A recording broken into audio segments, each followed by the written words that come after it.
What's up guys, Spin Firearms here, and today we're going to be discussing the Glock 19 and two budget Glock 19 clones that are great options out there today.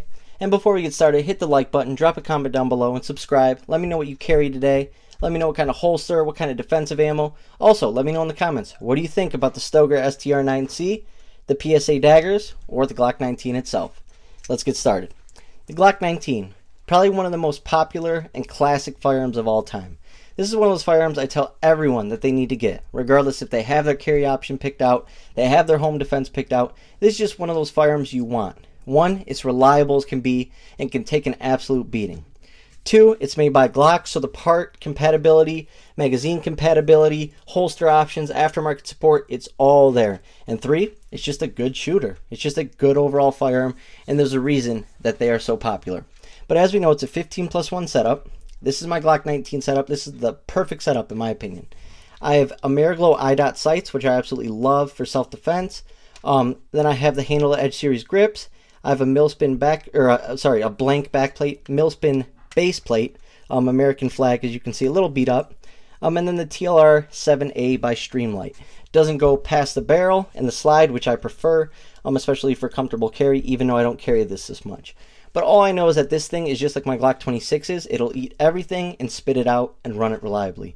You can trust your life with this, and on top of that, what I love is the parts compatibility between the 26, the 17, and all these other firearms. Glock compatibility is about 80% across the board for the double stacks, and I'm talking 357 SIG and 40. You can swap out parts and stuff like that. The only difference is the ejectors, and stuff like that. But just a good firearm that everyone should fits most people's hands, has that Glock grip angle, just a good solid pistol for $500. You can never ever go wrong with the Glock 19.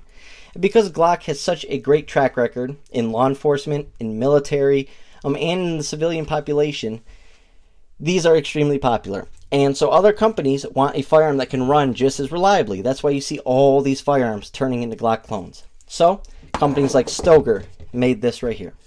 Let's compare it to the Glock 19. This is a 3.8-inch barrel, so almost a 4-inch barrel like the Glock 19. Let's do size for the size. So 15+1 on the right, but only 13+1 on the left. So the Glock 19 does win that. Overall length of the slide is very similar. The Glock 19 is a little longer, but also does have a 0.2-inch barrel length longer than the Stoeger, right? The Gen 3 has finger grooves that not a lot of people like, but I think for the Glock 19, they're better finger grooves than the 26. They tend to fit more people's hands.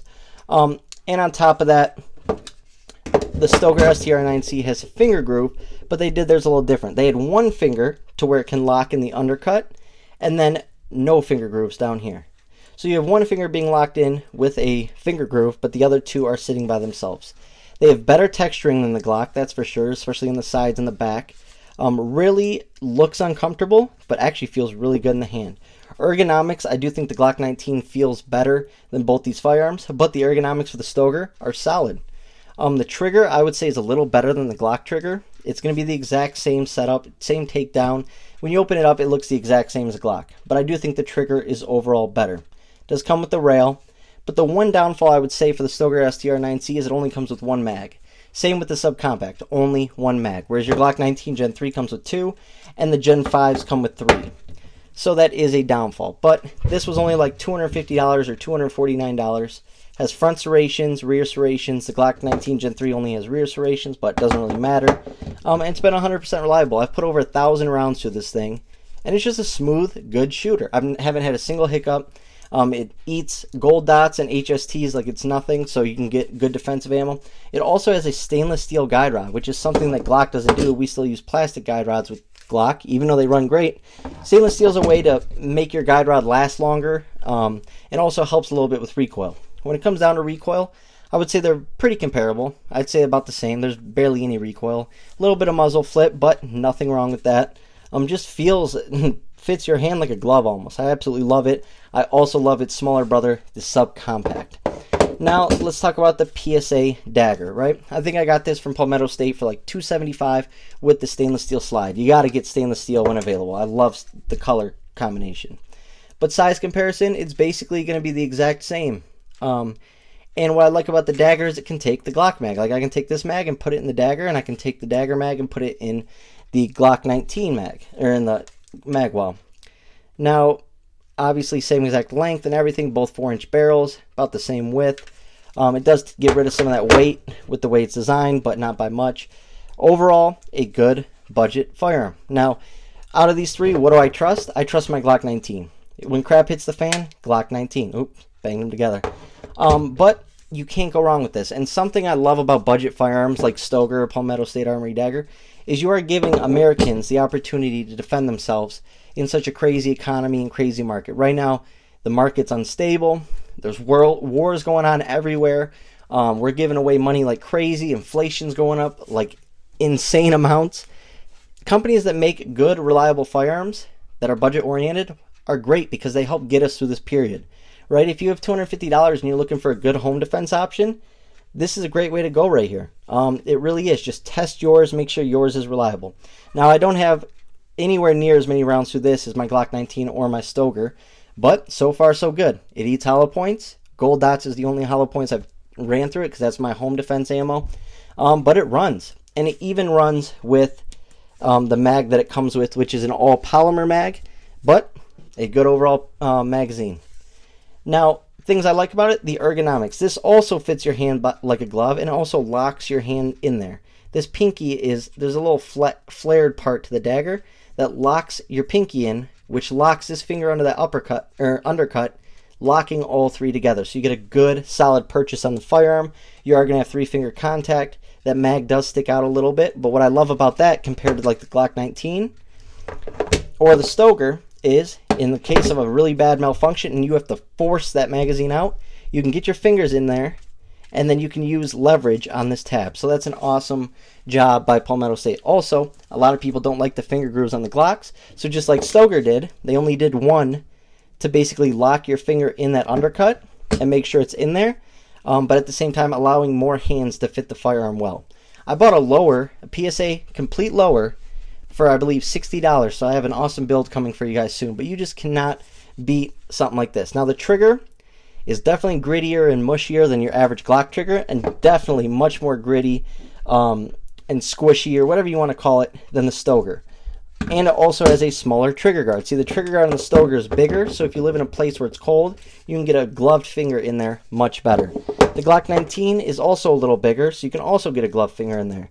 You probably still could on the Dagger, but it's going to be less room. But it does have the hinge trigger, which is a little different, so no dingus. The dingus acts using this hinge right here, where when you pull on the bottom part of the trigger, it puts it away, allowing for that trigger to go all the way back.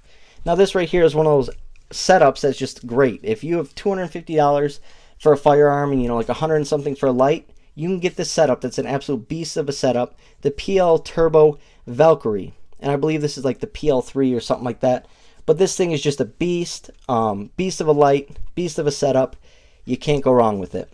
Now out of these, obviously, it's an obvious pick. The Glock 19 is better than all of them, has a better track record, and I have more rounds to this than any of the others.